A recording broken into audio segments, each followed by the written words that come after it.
Pertama datang ke parkiran dulu, sampai parkiran. Nah, dari parkiran itu sudah tuh. Saya di situ tidak ingat apa-apa lagi yang saya tahu. Nah, dari situ teman-teman saya bilang kalau saya itu agak aneh di situ. Agak anehnya apa? Karena jalannya males-malesan dan juga kayak seakan tidak mau gitu. Dan yang saya rasakan itu, saya sampai di parkiran saya sudah tidak ingat apa-apa, sampai-sampai saya ketemu dengan sesosok makhluk yang seperti kalau di sekarang itu kayak Hanuman, mirip.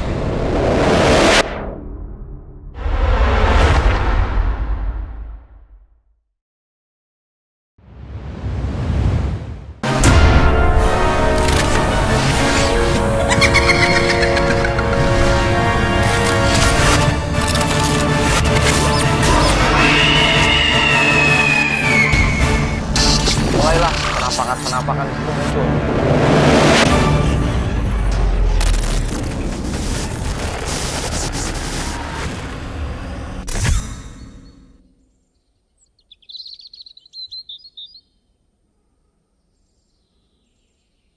Assalamualaikum warahmatullahi wabarakatuh.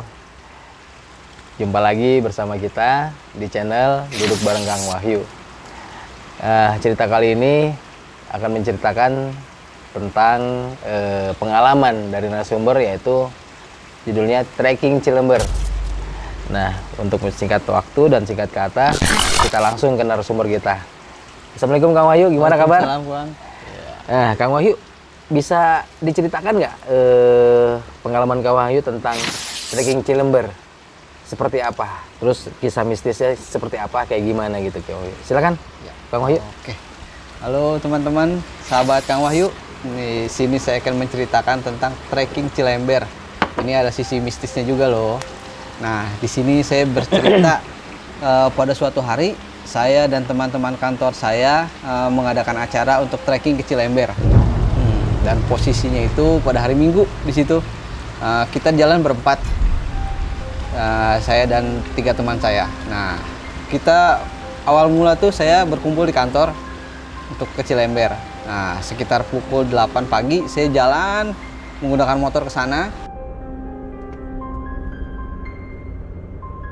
Kira-kira jam 10 tuh saya udah sampai di Cilember. Karena posisi itu hari Minggu macet. Tahu sendirilah jalur puncak seperti apa. Iya. Nah, disampainya di Cilember, saya di situ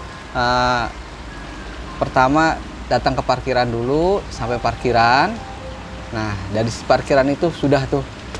Saya di situ tidak ingat apa-apa lagi yang saya tahu. Nah, dari situ teman-teman saya bilang kalau saya itu agak aneh di situ. Agak anehnya apa? Karena jalannya males-malesan dan juga kayak seakan tidak mau gitu.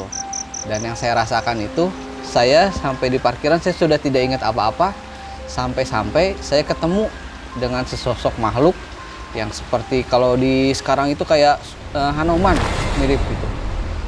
Dan dia berkata, saya adalah penunggu di sini. Dia itu namanya Ki Bodas. Dan dia berkata, ayo, bahasa Sundanya seperti itu. Saya tunjukkan sampai Curug 1, tempat yang paling istimewa di daerah sini.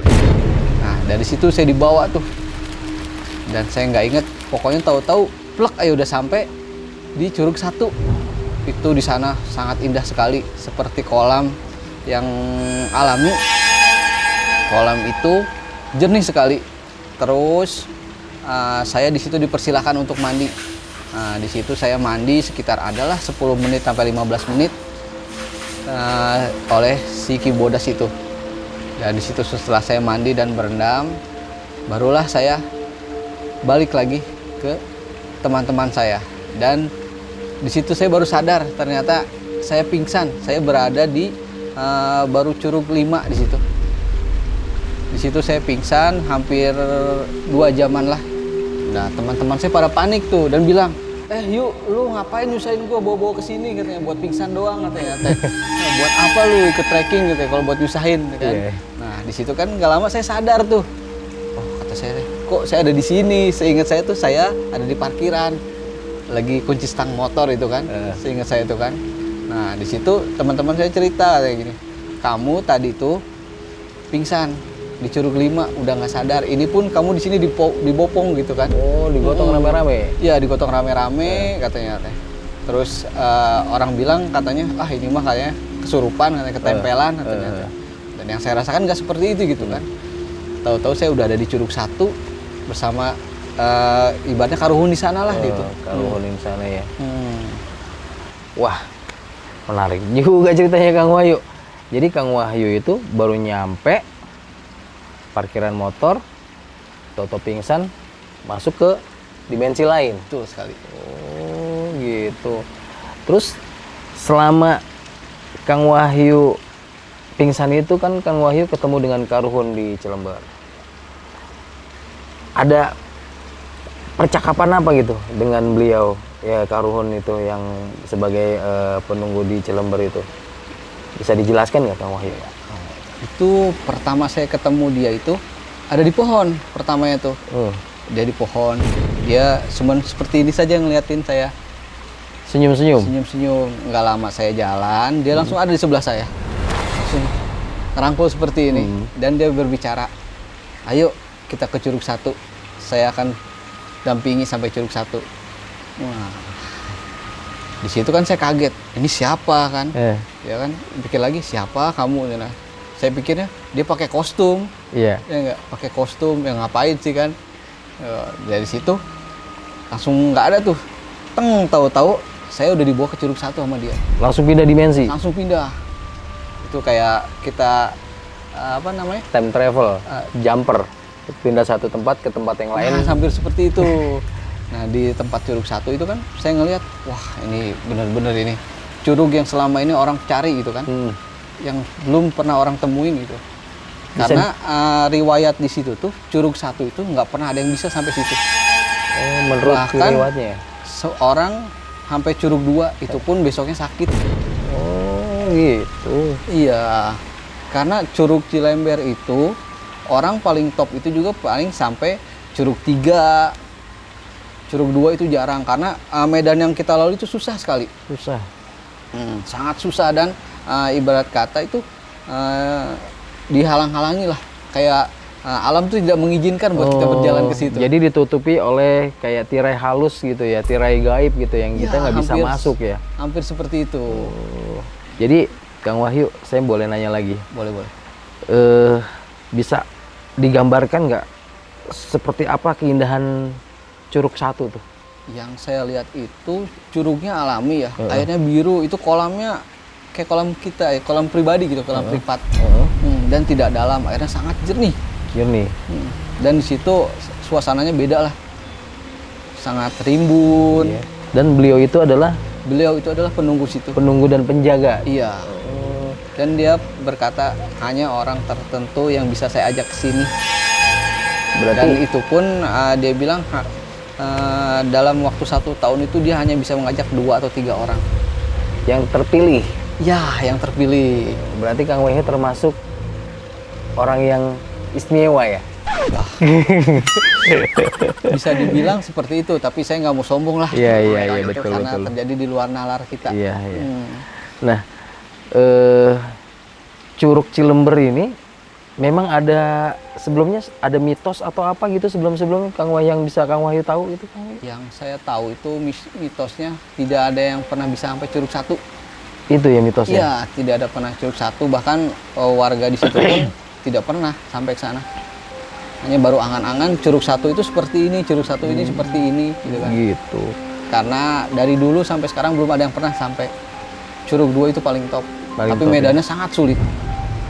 Dan kiri kanan itu bisa jurang. Oh, iya. Cukup ini ya termasuk tempat yang beresiko kalau misalnya mau bisa dibilang sangat beresiko untuk sampai Curug 1 dan 2 itu. Nah, setelah kejadian itu kan Kang Wahyu bersama teman-teman ada berapa orang kalau boleh tahu? Itu teman-teman saya ada 4 orang. Ada 4 orang, berarti ada saksi hidup 4 orang? Iya. Nah, saat mereka diceritakan kejadian ini, terus Kang Wahyu sudah pindah dimensi ke Curug 1, tanggapan mereka seperti apa Kang Wahyu? Kalau mereka bilang, saya nggak percaya karena kamu mah paling itu ketempelan katanya. kecapean katanya. Semalam habis begadang jadinya seperti ini kondisinya gitu kan. Oh gitu. Mereka antara tidak percaya ya. Ya. Dan yang mereka percaya itu kan di situ ada kuncen ya. Ada kuncennya, saya ceritain tuh. Saya tadi ketemu karbon di sini namanya Ki Bodas kan. Saya bilang saya diajak ke Curug Satu dan kuncen itu bilang ya memang membenarkan. Membenarkan? Iya. Ceritanya Kang Wahyu? Iya. Mungkin kuncen tersebut juga pernah mungkin ketemu dengan Ki Bodas ya? Iya. Dia itu ketemunya waktu zaman dia muda. Sekali? Iya, sekali. Dan kuncen ini mungkin pernah diajak juga sama Ki Bodas ke Curug Satu? Dia pernah diajak waktu awal dia jadi kuncen pertama di situ. Nah, Kang Wahyu kan setelah kejadian itu kan Kang Wahyu cerita dengan si kuncen. Iya, betul. Nah, setelah cerita itu kan si kuncen mengiyakan bahwa memang ada penjaganya yaitu Ki Bodas. Nah, setelah bercerita dengan si kuncen, Kang Wahyu lanjut lagi bersama teman-teman lanjut lagi ke Curug 4, 3 atau kemana lagi Kang Wahyu pada saat itu? Dari setelah ketemu kuncen, teman-teman saya percaya tuh bahwa benar tuh saya dibawa ke Curug 1 sama penunggu di sana. Saya melanjutkan. Iya. Melanjutkan sampai Curug 3. Dan itu pun medan yang saya lalui sungguh sangat kurang. Sampai-sampai di sana tuh saya disasarin juga. Yang satu teman saya ke kiri, ada yang ke kanan. Disasarin siapa ini maksudnya nih? Itu ada kayak 3 jalan. Kita tuh pada misah. Ntar kalau ketemu saling saut-sautan. Segitu udah pada teriak semuanya. Nggak ada yang terdengar. Dan saya ambil jalur tengah. Di tengah itu, di situ itu ketemulah semuanya. Setengah jam kita ngilang semuanya tuh. Jadi saat Kang Wahyu melanjutkan perjalanan ke Curug 3, Iya. Kang Wahyu dipisahkan Iya, sama betul. teman-temannya.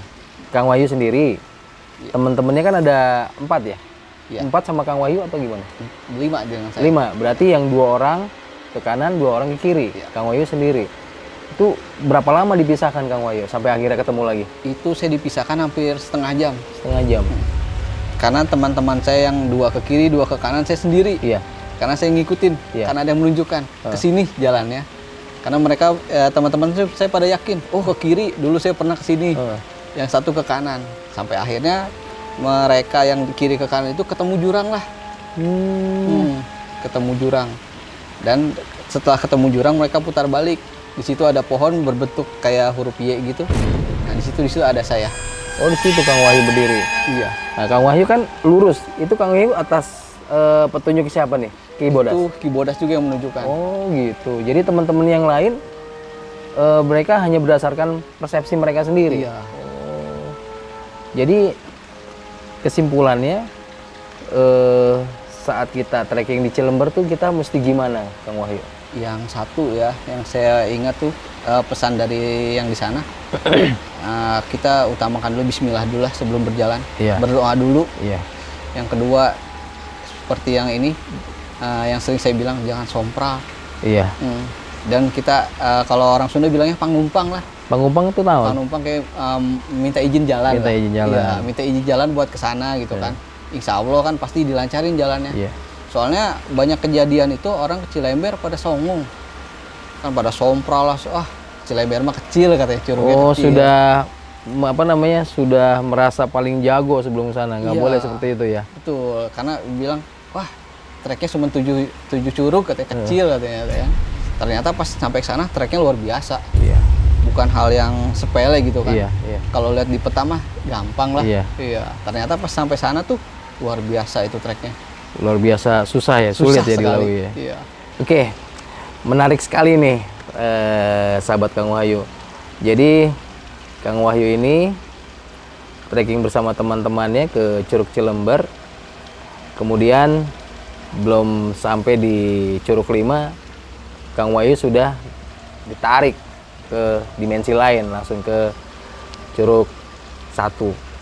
Nah, disitulah pengalaman mistis yang sudah dilalui sama Kang Wahyu mungkin bisa menjadi pengalaman buat kita.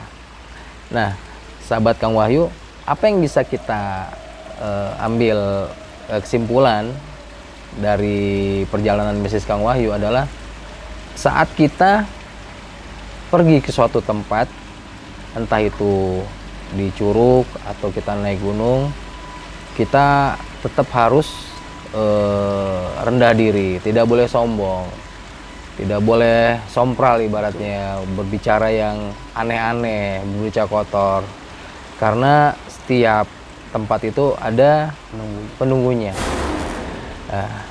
Jadi simpulannya adalah sebelum kita berangkat ke suatu tempat itu kita harus Bismillah, kembali lagi Bismillah, ingat kepada Yang Maha Kuasa bahwa sesungguhnya penolong, pelindung itu hanya Allah semata. Nah, sahabat Kang Wahyu, mungkin sampai di sini untuk cerita mistis kali ini. Tunggu lagi cerita-cerita selanjutnya yang lebih menarik di Duduk Bersama Kang Wahyu. Sampai jumpa lagi. Assalamualaikum warahmatullahi wabarakatuh.